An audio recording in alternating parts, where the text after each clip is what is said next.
So this is geography lecture number 5, continuing with Russia, and I'll say a few things about Ukraine and Belarus. So Russia is today, most people would call it an autocratic government. Almost all power is in the hands of Vladimir Putin and his close associates. Mr. Putin, by the way, they recently amended the Constitution so he can serve yet another term as president. He has been either president or the prime minister. His close associate took the job of president for 4 years while he was the prime minister, but he really called the shots. Since I want to say it was just after 9/11 that he achieved power and has headed. So 2 decades, and it looks like it's going to be a while longer. He'll be in charge of Russia. Okay, talk about the natural landforms of Russia. As I said, 2/3 of Russia, more than 2/3 of Russia, is in Asia. Asian Russia is called Siberia. And I'll bet when I said the word Siberia, most of you probably heard it before, and you're probably thinking really cold. And that's a fair statement. It does get very cold. Most of Russia is about the same longitude as Canada is. Most of Russia is north of the U.S.-Canadian border. And half of Russia is up, way up north of Hudson Bay in Canada.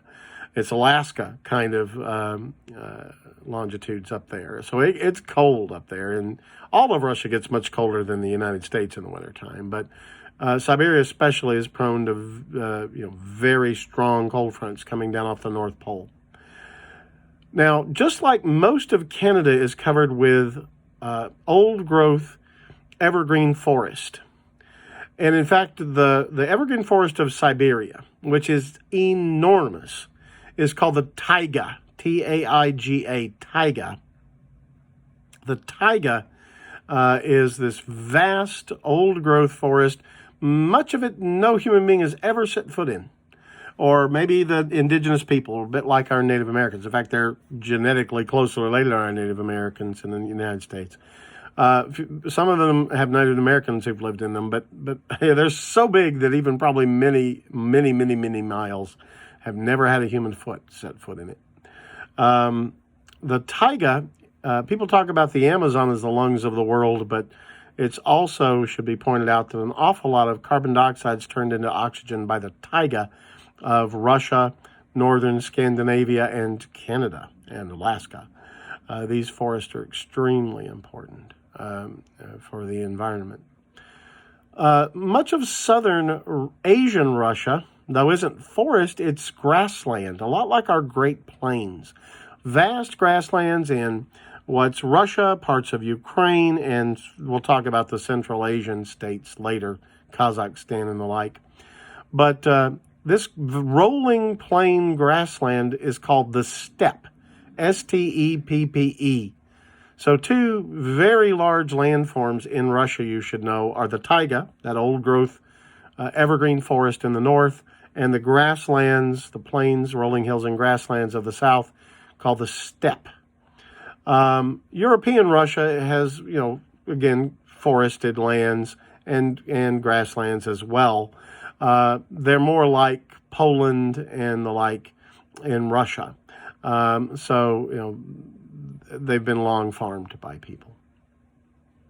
As I said, there is one great mountain chain that runs north-south, splitting Russia about 1/3 on the Europe side, 2/3 on the Asia side, the Siberia side. That's called the Ural Mountains. In the very far south of European Russia, you have the Caucasus Mountains. Some of you may remember the Winter Olympics, was it 6 years ago now, at Sochi. That is in Russia, in the far south of Russia. So it's kind of ironic when you think of America, you don't think about the south as mountainous, but if you were a Russian, you would. The great mountains, the tall mountains. In fact, the tallest mountain in Europe is in the Caucasus Mountains in the south. Mount Erebus is, I believe, in Armenia. Georgia. It's either Armenia or Georgia. I have to double check that, but it's in the Caucasus Mountains. They're very small countries right next to each other, and I can't remember where it is. Maybe the border. But anyway, Russia has its share of the Caucasus Mountains in the south. And actually, they're a very mixed ethnicity down there. Remember I told you about the Muslims in Russia? Many of them live in the same area. So you have these communities that are Christian and Muslim right next to each other. Lots of tension, some serious violence in the not too distant past, actually, in the Caucasus Mountains. And as I pointed out, Russia circles the Arctic Circle. And Russia has lately been very interested in the Arctic Ocean. As the planet's climate is warming, the ice cover in the North Pole region is not as thick as it used to be and doesn't stay around all summer like it used to in a lot of places. And that's opening up a lot of economic development up there. The Russians are claiming vast stretches of the seabed for economic development.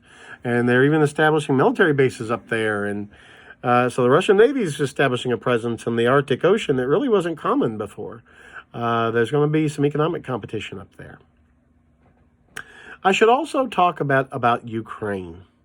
If you imagine Russia, southwest of Russia in Europe is the nation of Ukraine.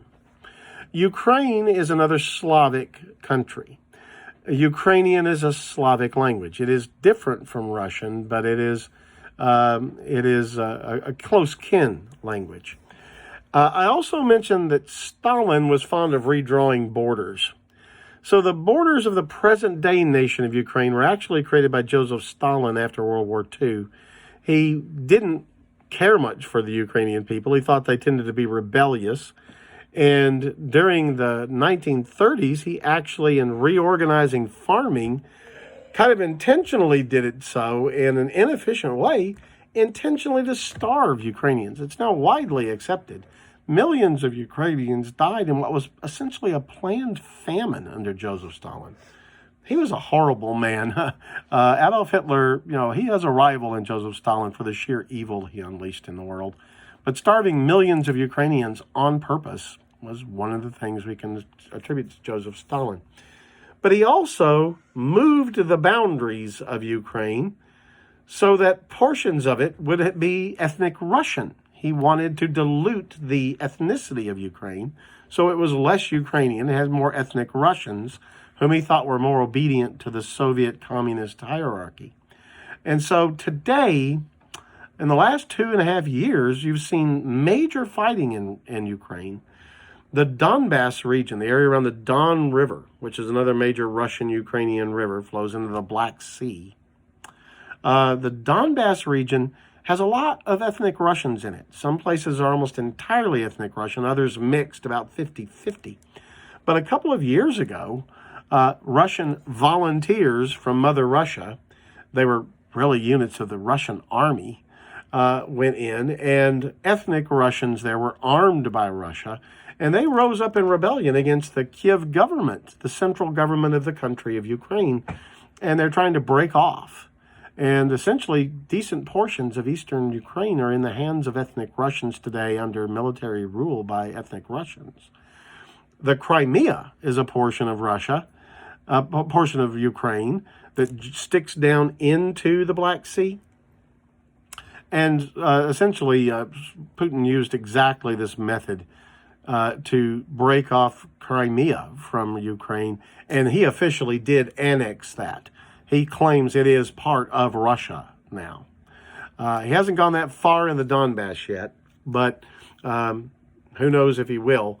The world sanctioned Russia for the Crimea business and for the business in the Donbass, but Russia's a big economy and they have one resource, oil, that the world really needs. And so who knows how long those sanctions will be strong. I think you have to assume Crimea will always be part of Russia from now on, and maybe the Donbass will wind up that way. The rest of Ukraine is an interesting mix. In Western Ukraine, you have very pro-West people. We have a lot of people in Western Ukraine who want to be part of the European Union. They very much relate to Germany and even France and Britain as cultural models. A lot of them are Roman Catholics in the west of Ukraine. The east of Ukraine is still mostly Eastern Orthodox Christians. They're all Christians, but as you know, in some places in the world, Christians don't get along together quite as well as we'd like. And the Western Ukrainian Catholics and the more Central and Eastern Ukrainian Orthodox have had their moments of tension, to put it mildly. But Ukraine is in this midst of this civil war, for an invasion or a Russian invasion. It's a very unsettled place. Much more settled is Belarus, which is north of Russia, of Ukraine, and east of Russia. This is the Belarusians are also called White Russians. They're another Slavic group closely akin to the Russians. And they are so closely akin, although they do speak a language that is different than Russian. It's close. I don't think it's as different as Spanish and Portuguese are different, Belarusian and Russian proper.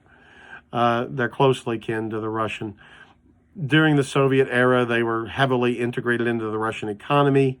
Although they are an independent nation, they have to dance to Russia's tune. They are very much junior partners of the Russians in just about everything. Their economy is very backward. They depend on old, dilapidated industries from the Soviet era. It's not a happy country, I would say, in those regards.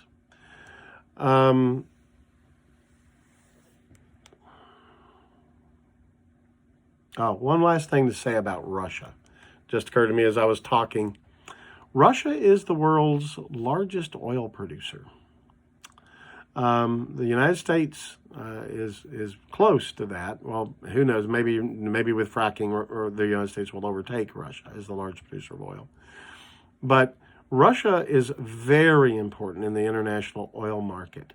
The Arab countries and the countries of OPEC, Arab and Nigeria and Mexico and Venezuela, that make up OPEC, the Organization of Petroleum Exporting Countries, OPEC wanted to cut back production to try to hold prices up in the midst of the COVID-19 crisis. And Russia said, nope, we're going to keep selling as much oil to anybody we can. We need the money now. We're going to sell it now. We don't want to lose market share. We're not part of OPEC. We don't have to do what you say, and we're going to keep selling. And so OPEC had no choice but to keep selling as the price dropped and dropped and dropped. As people are locked up in their houses, they're not using gas as much, right? And the factories shut down, not using gas as much, oil as much. So the international oil market has really collapsed in the last 2 months. I just drove past the Walmart gas station this afternoon, $1.49. This is like 80 cents a gallon cheaper than it was just 4 months ago. So, you can see that the price of oil has dropped immensely since this COVID crisis began to spread around the world. I assume it'll go back up when things get back to normal. But for the moment, the price of oil is low. Russia's income is heavily dependent on oil and natural gas. They ship a lot of natural gas to Western Europe, and that gives them a lot of influence. The Europeans can only push back against the Russians so hard, or they might shut off the natural gas flowing to Western Europe, which they need. So keep in mind when you're thinking about the balance of power in the world, Russia is an adversary of the United States in many ways. Oil is their main power base. They have military power, yes. They have nuclear weapons, yes. But they throw around their oil weight a lot. Okay, I think next time we'll talk about Scandinavia. So, see you then.